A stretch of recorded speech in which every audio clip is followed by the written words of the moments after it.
అమెరికాలోని north western polytechnic university silicon valley నుంచి తిరిగొచ్చిన విద్యార్థుల్ని ఎట్టకేలకు ఇంటికి పంపించారు ఎయిర్ ఇండియా అధికారులు. ఈ రెండు యూనివర్సిటీల్లో జాయిన్ అయ్యేందుకు వెళ్లిన స్టూడెంట్స్ను అమెరికా అధికారులు అడ్డుకున్నారు. దీంతో ఎయిర్ ఇండియా అధికారులు వారిని తిరిగి హైదరాబాద్కు తీసుకొచ్చారు. అర్ధరాత్రి శంషాబాద్ ఎయిర్పోర్ట్కు వచ్చిన స్టూడెంట్స్కు వాళ్ల పేరెంట్స్కు చుక్కలు చూపించింది ఎయిర్ ఇండియా. ఫ్లైట్ ఛార్జీల కింద $1,200 చెల్లిస్తేనే వాళ్లను ఇంటికి పంపుతామన్నారు. అయితే ఏపీ మంత్రి దేవినేని ఉమ జోక్యంతో 11 మంది విద్యార్థుల్ని విడిచిపెట్టింది ఎయిర్ ఇండియా.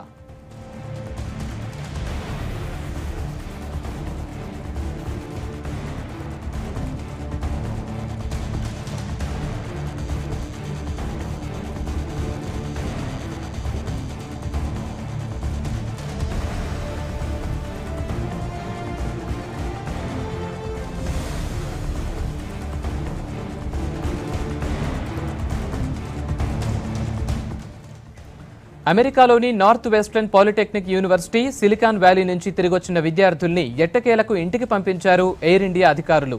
ఈ రెండు యూనివర్సిటీల్లో జాయిన్ అయ్యేందుకు వెళ్లిన స్టూడెంట్స్ను అమెరికా అధికారులు అడ్డుకున్నారు. దీంతో ఎయిర్ ఇండియా అధికారులు వారిని తిరిగి హైదరాబాద్కు తీసుకొచ్చారు. అర్ధరాత్రి శంషాబాద్ ఎయిర్పోర్ట్కు వచ్చిన స్టూడెంట్స్కు వాళ్ల పేరెంట్స్కు చుక్కలు చూపించింది ఎయిర్ ఇండియా. ఫ్లైట్ ఛార్జీల కింద $1,200 చెల్లిస్తేనే వాళ్లను ఇంటికి పంపుతామన్నారు. అయితే ఏపీ మంత్రి దేవినేని ఉమ జోక్యంతో 11 మంది విద్యార్థుల్ని విడిచిపెట్టింది ఎయిర్ ఇండియా.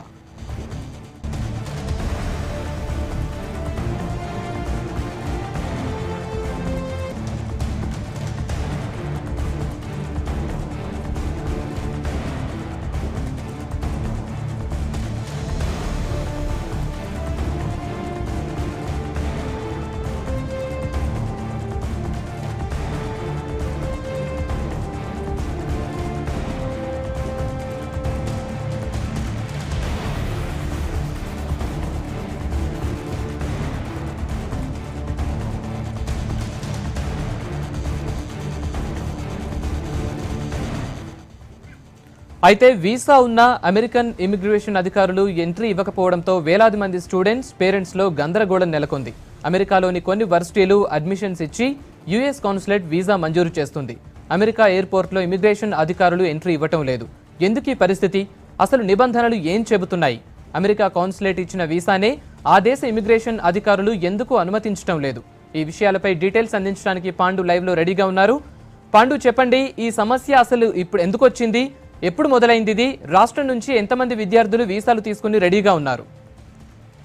ఇది అంటే ఒక వారం 10 రోజుల నుంచి సమస్య ఉత్పన్నమైంది. గతంలో జరిగినా కూడా వ్యక్తిగత కారణాలతో కొంతమంది విద్యార్థులు రిజెక్ట్ అయిన విషయం వాస్తవమే. కానీ మొత్తంగా చాలా సంఖ్యలో విద్యార్థుల్ని వెళ్ళిన తర్వాత రిజెక్ట్ చేయడం అనేది ఒక వారం 10 రోజుల నుంచి. నార్మల్గా అమెరికాకు సంబంధించిన అకాడమిక్ ఇయర్ జనవరి మొదటి వారంలో 2వ వారంలో అన్ని యూనివర్సిటీలకు సంబంధించి మొదలవుతుంది.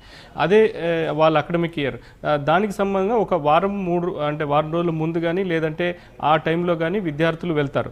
దానికి సంబంధించి ముందే ప్రాసెస్ వీసా ఇట్లాంటివన్నీ వాళ్ళు తీసుకుంటారు. ఆ ప్రాసెస్ తీసుకొని ఇప్పుడు వెళ్ళి అక్కడ జాయిన్ అవ్వాల్సి ఉంటుంది. ఇదే పరిస్థితిలో గత వారం రోజులుగా ఈ సమస్య బయటకు వస్తుంది.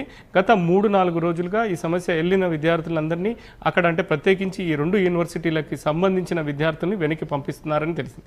తాజాగా మనకు తెలిసిన సమాచారం ప్రకారం ఈ 2 యూనివర్సిటీలే కాదు, మరికొన్ని యూనివర్సిటీలకు సంబంధించి కూడా కొంతమంది విద్యార్థుల్ని వెనక్కి పంపించేస్తున్నారు అన్నది వెలుగులోకి వస్తుంది. రాజేంద్ర, చెప్పండి, వీసా ఇచ్చే ముందు ప్రొసీజర్ ఏ విధంగా ఉంటుంది? తర్వాత వీసా తర్వాత ఎలాంటి పరిణామాలు ఉంటాయి? అయితే దాన్ని ఎక్కడెక్కడ చెకింగ్ చేసే అవకాశాలు ఉంటాయి? రాజేంద్ర, వీసా అన్నది 2 రకాలుగా ఉంటుంది అమెరికాకు సంబంధించి. ఒకటి ఇమ్మిగ్రెంట్ వీసా, ఒకటి non immigrant visa. Immigrant visa category తీసి పక్కన పెడితే నాన్ ఇమ్మిగ్రెంట్ వీసానే ఇప్పుడు ప్రధానంగా సమస్య అవుతుంది. ఈ నాన్ ఇమ్మిగ్రెంట్ వీసాలో విద్యార్థులు ఎవరైతే ఇక్కడ చదువుకొని గ్రాడ్యుయేషన్ చేసుకొని ఉన్నత విద్య పోస్ట్ గ్రాడ్యుయేషన్ కోసం లేదంటే గ్రాడ్యుయేషన్ కోర్సుల కోసం ఇక్కడ నుంచి అమెరికాకు వెళ్ళే విద్యార్థులకు సాధారణంగా నాన్ ఇమ్మిగ్రెంట్ వీసా కింద ఇస్తారు. వీళ్ళకి I-20 వీసా అని కూడా చాలామంది అంటారు. ఈ వీసా ఇచ్చే ముందు ఖచ్చితంగా వాళ్ళు అపాయింట్మెంట్ తీసుకోవాల్సి ఉంటుంది అమెరికన్ కాన్సులేట్లో. తర్వాత అపాయింట్మెంట్ తీసుకున్న వాళ్ళకి సంబంధించి ఆన్లైన్లో తీసుకోవాల్సి ఉంటుంది. తీసుకున్న తర్వాత వాళ్ళు అక్కడికి వెళ్ళి అన్ని ఏవైతే ఉంటాయో అవన్నీ కూడా వీళ్ళకి సంబంధించిన ఆర్థిక పరిస్థితి విద్యార్థికి, అదేవిధంగా వాళ్ళు చదువుతున్న డిగ్రీ క్వాలిఫికేషన్స్ ఏముంది, ఎక్కడ చదివారు, ఏం చదివారు అన్న దానికి సంబంధించి, తర్వాత వాళ్ళకు వచ్చిన మార్కులు సిస్టము, ఇట్లా మొత్తంగా వాళ్ళు అమెరికన్ కాన్సులేట్కి అంటే ఇంటర్వ్యూకి వెళ్ళినప్పుడు, వీసా ఇంటర్వ్యూకి వెళ్ళినప్పుడు ఇవన్నీ చూపించాల్సి ఉంటుంది. అవి వాళ్ళు మొత్తంగా వెరిఫికేషన్ చేసి విద్యార్థి కరెక్ట్గా ఉన్నాడా, అతని గ్రాడ్యుయేషన్ స్టేటస్ బాగుందా, అతను రేపు పొద్దున అమెరికాకి వెళ్తే అక్కడ విద్యా వ్యవస్థను అర్థం చేసుకోగలడా, అక్కడ చదువుకోగలడా, అతనికి ఎడ్యుకేషనల్ క్వాలిఫికేషన్స్ ఏమున్నాయి. దీంతోపాటు చదువుకోవడానికి వెళ్తున్న విద్యార్థి అక్కడ చదువుకోవడానికి మాత్రమే వెళ్ళాలి కాబట్టి అక్కడ ఇతరత్ర అవసరాల కోసం అక్కడ పనిచేసే దాని మీద ఆధారపడకుండా సొంతంగా అక్కడ జరిగే ఫీజుల్ని, వాళ్ళు ఏ యూనివర్సిటీలో చదువుతున్నాడో ఆ యూనివర్సిటీకి సంబంధించిన ఫీజుల్ని 2 సంవత్సరాల 3 సంవత్సరాల ఎంతకాలం అయితే అంత, దాంతోపాటు అక్కడ ఉండబోయే కనీస అవసరాల కోసం ఎంత ఖర్చు అవుతుందో అంత ఖర్చుకు సంబంధించిన ఒక ప్రాథమిక అంచనా ఉంటుంది. ఏ ప్రాంతంలో ఎంత ఉంటుంది ఏంటి అన్నది. దానికి అనుగుణంగా అతను విద్యార్థి సొంతంగా నార్మల్గా ఆస్తి ఉండదు కాబట్టి తల్లిదండ్రులు దానికి సంబంధించి పూర్తి స్థాయిలో సమకూర్చారా, దానికి సంబంధించి నగదు ఎంత ఉంది, వాళ్ళకు సంబంధించింది బ్యాంకులో స్టేట్మెంట్ ఉంది, మా దగ్గర ఇంత డబ్బు ఉంది, తర్వాత నా ఆస్తి ఇది, నా ఆస్తులు ఇంత ఉన్నాయి, ఈ ఆదాయం ఇంత ఉంది, ఇట్లాంటివన్నీ కూడా అందులో క్లియర్గా వాళ్ళు ఇవ్వాలి. అవన్నీ క్రాస్ వెరిఫికేషన్ చేసుకున్న తర్వాత అమెరికన్ కాన్సులేట్లో అవన్నీ తీసి అన్ని సాటిస్ఫై అయిన తర్వాత విద్యార్థికి ఏమాత్రం అనుమానం ఉన్నా అతనికి ఏంటంటే వీసా ఇచ్చే ముందు సంబంధిత విద్యార్థి ఆ కాలేజీలో చదివాడా లేదా, చదివితే అతను ఇచ్చిన సర్టిఫికెట్స్ అతను ఇచ్చిన అన్ని కరెక్టా కాదా అన్నది ఒక వెరిఫికేషన్ చేసుకున్న తర్వాత విద్యార్థికి I-20 వీసా అని ఇస్తారు. అది నాన్ ఇమ్మిగ్రెంట్ వీసా మేజర్గా ఈ సమస్య వస్తుంది. ఇచ్చిన తర్వాత అతను ఆ వీసా వచ్చిన తర్వాత అతను వెళ్ళే కాలేజీకి సంబంధించి ఎప్పుడు అకాడమిక్ ఇయర్ స్టార్ట్ అవుతుంది ఏంటి అన్న దాని మీద అతను వెళ్ళి అంటే టికెట్ బుక్ చేసుకుంటారు. ఇక్కడ ఏంటంటే ప్రధానంగా సమస్య వస్తున్న విషయంలో ఏంటంటే ఎక్కువ మంది సొంతంగా దాన్ని నింపగలిగితే అతనికి పూర్తి స్థాయిలో దాని మీద అవగాహన ఉంటుంది. చాలామంది విద్యార్థుల్లో వీటిలో ఏం చేస్తున్నారు అంటే ఒక ఏజెంట్ అంటే కన్సల్టెన్సీ ఏజెన్సీల మీద ఎక్కువగా ఆధారపడుతున్నారు. ఇక్కడ వాళ్ళు సంబంధించి అతనికి కావాల్సిన ప్రాసెస్ మొత్తం చేసి పెడతారు కాబట్టి అందులో ఏం రాస్తుంది, అందులో ఏమి ఇచ్చాము, మా ఆర్థిక పరిస్థితి ఏంటి, దీనికి సంబంధించిన ఏమేమి ఉన్నాయి అన్నది చాలామందికి విద్యార్థులకు కొద్దిగా అందులో అవగాహన ఉంటుంది. అక్కడే సమస్య వస్తుంది.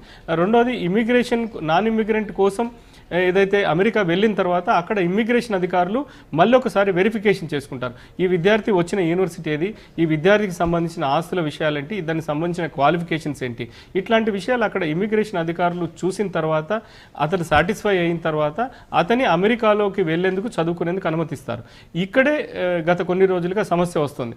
ఇక్కడ నుంచి విద్యార్థులు అక్కడికి వెళ్ళిన తర్వాత నాన్ ఇమ్మిగ్రెంట్ వీసా ఉంది కాబట్టి అక్కడ ఇమ్మిగ్రేషన్ కాలేజీలోకి సంబంధించి వెళ్ళే అప్పుడు వీళ్ళు చెప్పిన నిబంధనలు అక్కడ వీసాకి ఇచ్చినాయి, తర్వాత వీళ్ళు చెప్తున్నది కరెక్టా కాదా అన్నది ఇచ్చిన తర్వాత అక్కడ ఇమిగ్రేషన్ స్టాంప్ ఇస్తారు. అక్కడే సమస్య అంటే చాలామంది విద్యార్థులు ఏమనుకుంటున్నారంటే ఇక్కడ వీసా ఇచ్చిన తర్వాత అక్కడ పోయి తర్వాత I-20 వీసా వచ్చిన తర్వాత అక్కడికి వెళ్ళడానికి ఏం ఇబ్బంది ఉండదు, అక్కడ పోయిన తర్వాత మమ్మల్ని అక్కడ ఇమిగ్రేషన్ దీనికోసం యూనివర్సిటీ డాక్యుమెంట్స్ చూపిస్తే వదిలేస్తారు అన్నది చాలామంది అనుకుంటున్నారు. కానీ ఇక్కడ మేజర్ సమస్య వస్తుంది. అమెరికాకు సంబంధించి ప్రాథమికంగా చేస్తున్న ఇక్కడ పూర్తి స్థాయిలో చేసిన వీసా అమెరికా కాన్సులేటే చేస్తుంది, అమెరికాకు సంబంధించిన అంటే ఉద్యోగులు అమెరికాకు సంబంధించిన సిబ్బంది చేస్తుంది. చేసినప్పుడు ప్రాథమిక స్థాయిలో అన్ని చేసి ఇది ఉండుంటే ఒకవేళ నిజంగా విద్యార్థిలో ఏదైనా పొరపాటు జరిగింది, విద్యార్థికి సంబంధించిన పూర్తి స్థాయి క్వాలిఫికేషన్స్ కానీ అతని ఆస్తికి అతను విద్యార్థి ఎడ్యుకేషన్ అయ్యే ఖర్చుకి సంబంధించిన అతని దగ్గర నిధులు ఉన్నాయా లేదా, దానికి సంబంధించి వాళ్ళ తల్లు పెట్టుకుంటారా లేదా అన్ని క్రాస్ వెరిఫికేషన్ చేసిన తర్వాత ఇక్కడ ఇచ్చిన వీసాను అక్కడ మల్టిపుల్గా అక్కడ ఇంకోసారి పోయిన తర్వాత రిజెక్ట్ చేయడం అన్న దాని మీద కాంట్రవర్సీ ఉంది. అంటే ఒక అమెరికన్ కాన్సులేట్కి సంబంధించిన పూర్తి స్థాయి అనుమతిని మరో అమెరికా అధికారి అక్కడికి వెళ్ళిన తర్వాత అతను చేస్తున్నాడు. కానీ నిన్న జరిగిన విషయంలో వాళ్ళు చెప్తున్న వివరాలు అక్కడికి వెళ్ళి వచ్చిన విద్యార్థుల నుంచి మనకు వచ్చిన సమాచారం ప్రకారం అక్కడ వాళ్ళు చెప్తుందంటే visa does not give the guarantee to entry in to the America. అది కాబట్టి ఇక్కడ ఇమిగ్రేషన్ మేము ఖచ్చితంగా చేస్తాం, ఇమిగ్రేషన్లో మళ్ళీ మీరు మాకు పూర్తి స్థాయిలో సహకరించాలి, మేము చెప్పే ప్రశ్నలకి మేము అడిగే ప్రశ్నలకు మీరు కరెక్ట్గా సమాధానం చెప్పాలి, చెప్తే తప్ప మేము మిమ్మల్ని అనుమతించము అన్నది ఇక్కడ చాలా పెరిగింది. అంటే విద్యార్థుని ఖచ్చితంగా ఒక 3-4 గంటలు అతను కూర్చోబెట్టి ఇంటర్వ్యూ చేసే వరకు నేను ఇంతవరకు వచ్చిన తర్వాత మళ్ళీ ఇదేంటి అన్న దాని మీద అక్కడ కన్ఫ్యూజ్ అయ్యి చాలామంది విద్యార్థులు కొంచెం తడబడ్డము ఇట్లాంటి కారణాల వల్ల ఇది మరింత అనుమానాలకి తావిచ్చి ఆ విద్యార్థులను రిజెక్ట్ చేస్తున్నారు. రెండోది వాళ్ళు అంటే ఇక్కడ వీసా ఇచ్చిన ఏదైతే యూనివర్సిటీకి ఉంటుందో యూనివర్సిటీకి సంబంధించి దానికి అక్కడ ఎంతమంది అనుమతిస్తారు ఏంటి అన్నది క్లియర్ కట్గా ఇక్కడ వీసా జారీ చేసే కాన్సులేట్కి అమెరికన్ కాన్సులేట్కి పూర్తి స్థాయిలో సమాచారం ఉంటుంది. అది ఎంతమంది చేస్తారు. ఒక విద్యార్థి అమెరికాలో 3-4 యూనివర్సిటీకి అడ్మిషన్ వస్తుంది, వెళ్ళినప్పుడు ఆ 3-4 యూనివర్సిటీలో ఆ విద్యార్థి ఏ యూనివర్సిటీకి వెళ్తాడు ఏంటి అన్నది క్లియర్గా సెలెక్ట్ చేసుకుంటాడు. చేసుకున్న తర్వాత అక్కడ ఎంతమంది ఎంతమంది విద్యార్థులు పోతున్నారు, ఎంతమంది అక్కడ చదువుకోవడానికి ఆ యూనివర్సిటీకి సంబంధించి పోతున్నారు. తర్వాత అక్కడ ఇమిగ్రేషన్కి సంబంధించి కాన్సులేట్లో అంటే అక్కడ ఇమిగ్రేషన్ అధికారులు చెప్తున్న దాని ప్రకారం ఏంటంటే అక్కడ వెళ్ళిన తర్వాత ఇండియాలో లాగా కాకుండా అమెరికాలో ఒక స్టేట్కి ఇమిగ్రేషన్కి సంబంధించి తేడాలు ఉంటాయి. కాబట్టి అక్కడ మేము నాన్ ఇమిగ్రెంట్గా వచ్చావు కాబట్టి ఈ స్టేట్లోకి ఎంటర్ అవుతున్నావు కాబట్టి ఈ స్టేట్లో ఇమిగ్రేషన్ చూడాల్సిన బాధ్యత మాది కాబట్టి మేము ఇక్కడ అడుగుతున్నాము, ఇక్కడ మమ్మల్ని సాటిస్ఫై చేయాల్సి ఉంటుంది అన్నది క్లియర్గా అక్కడ చెప్తున్నారు. అక్కడ వాళ్ళు సాటిస్ఫై చేయడం వల్లే ఇవాళ చాలామంది విద్యార్థులు రిజెక్ట్ చేస్తున్నాము అన్నది వచ్చింది. కానీ వాళ్ళు స్పష్టంగా ఎందుకు రిజెక్ట్ చేస్తున్నారు ఏంటి అన్నది పూర్తిస్థాయిలో కొంతమంది విద్యార్థులు వాళ్ళకి సంబంధించిన ఎకానమీ స్టేటస్ కానీ వాళ్ళు చదివిన ఉద్యోగాలకు సంబంధించిన ఎడ్యుకేషనల్ క్వాలిఫికేషన్ కానీ వాళ్ళు స్పష్టంగా అక్కడ పెట్టినా కూడా ఇతరతర కారణాలతో దీన్ని మీరు పూర్తి చేయలేదు అన్న దాని మీద బలవంతంగా వెనక్కి పంపిస్తున్నారనేది విద్యార్థులు ఆరోపిస్తున్నారు. అంటే అక్కడ జరుగుతున్న మొత్తంగా ఏంటంటే ఒక అమెరికాకు చదువుకోవడానికి అనుమతిస్తున్నది అమెరికా సిస్టమే, అక్కడికి వెళ్ళిన తర్వాత రిజెక్ట్ చేస్తున్నది కూడా అమెరికా సిస్టమే. ఈ మొత్తంగా ఏదో అమెరికా ఎడ్యుకేషన్ సిస్టమ్కి సంబంధించి ఇండియన్ విద్యార్థులను అనుమతించడంలోనే వాళ్ళకి ఎక్కడవుతుంది. కానీ ఈ మొత్తంగా వ్యవహారం మీద ఒక పూర్తి స్థాయిలో కేంద్ర ప్రభుత్వం ఇందులో జోక్యం చేసుకోవాల్సింది. ప్రత్యేకించి అంటే విదేశీ వ్యవహారాల శాఖ అన్నది ఇందులో ఉంది. విద్యార్థులు ఒకవేళ చదివిపోయిన గతంలో అంటే ఈ ఇండియన్ గవర్నమెంట్తో అమెరికన్ గవర్నమెంట్ ఒప్పందం చేసుకుంది. విద్యార్థుల్ని ఇక్కడ నుంచి తీసుకెళ్లే వాళ్ళు చదువు నిమిత్తం పూర్తిగా ఏ విద్యార్థులు ఎవరుకున్నా కూడా అనుమతించాలి, అన్ని గైడ్లైన్స్ పూర్తి చేసుకొని అన్ని నిబంధనలు వాళ్ళు సాటిస్ఫై చేసిన తర్వాత వాళ్ళని తీసుకోవాలన్నది ఇండియా అమెరికా గవర్నమెంట్ మధ్యలో క్లియర్ కట్గా ఒప్పందం ఉంది.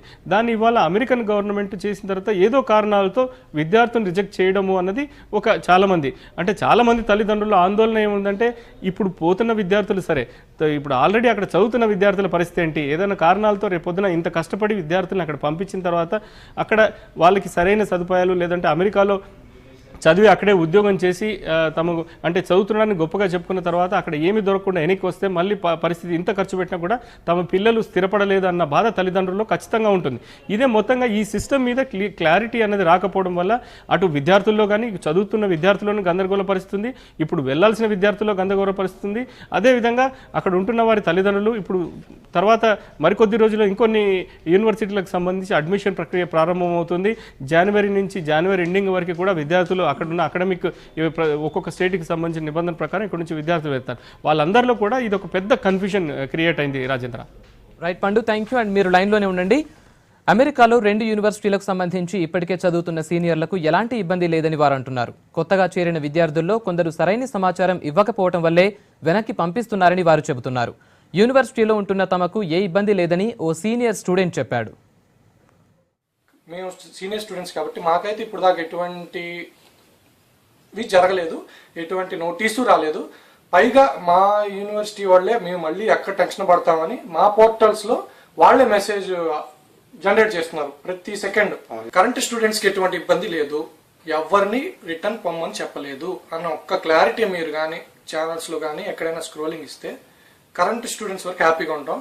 ఈ వచ్చే వాళ్ళకి కూడా ఏం బాధ లేదు, అందరిని పంపిస్తున్నారు. కాకపోతే డాక్యుమెంట్స్ సరిగ్గా లేని వాళ్ళని, అలాగే కొన్ని ఇంటర్వ్యూ క్వశ్చన్స్లో మీరు ఎందుకు వచ్చారు ఇక్కడికంటే చదువుకోవడానికి వచ్చారు కానీ ఎవడన్నా జాబ్ చేయడానికి పర్పస్ మైండ్లో పెట్టుకుని వచ్చాడు ఎవరన్నా వెనక్కి పంపించాలి, దాంట్లో తప్పలేదు. పార్ట్ టైం చేయకూడదు కదా, ఈ కంట్రీ అని కదా ఏ కంట్రీ అని వెనక్కి పంపించాలి. కాబట్టి అలాంటి వాళ్ళు వెనక్కి వస్తున్నారు. ఇంకొంతమంది ఏంటంటే అసలు ఇక్కడికి వచ్చేవాడు ఏ కోర్స్ చేస్తున్నాడు కూడా తెలియదు వాడికి, అలాంటి వాళ్ళు కూడా వస్తున్నారు. కాబట్టి వాళ్ళు వెనక్కి పంపిస్తున్నారు తప్ప ఇంకా మీరు వచ్చే వాళ్ళనే చూస్తున్నారు. ఇక్కడికి వచ్చేసి మళ్ళీ ఇప్పుడు జూనియర్స్ వాళ్ళు జాన్ 4th నుంచి స్టార్ట్ అవుతుంది, జాన్ 4th నుంచి క్లాసెస్ స్టార్ట్ అవుతున్నాయి. వాళ్ళకి చాలా మంది వచ్చారు, మేము చాలా మందిని చూస్తున్నాం.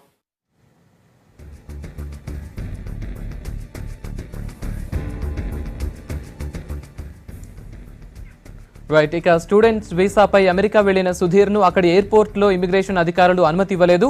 కాన్సులేట్ వీసా మంజూరు చేసినా నో చెప్పారు. ఎయిర్పోర్ట్ నుంచి తిరిగి ఇండియాకు పంపించేశారు.